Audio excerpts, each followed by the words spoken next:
அழகான செழிப்பான ஒரு கிராமத்துல ஒரு காக்கா இருந்தது.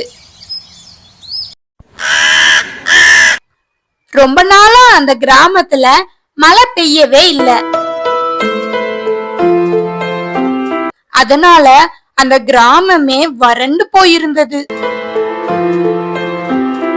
காக்கா பயங்கரமான தாகத்துல இருந்தது. ஆனா தண்ணி எங்கேயுமே கிடைக்கல. அதனால காக்கா தண்ணி தேடி நிறைய இடங்களுக்கு அலைஞ்சது.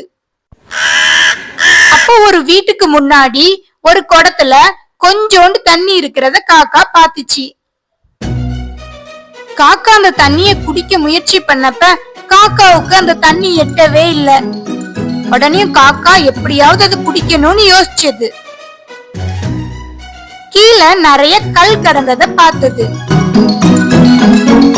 காக்கா ஒவ்வொரு கல்லா தூக்கி அந்த தண்ணிக்குள்ள போட ஆரம்பிச்சது.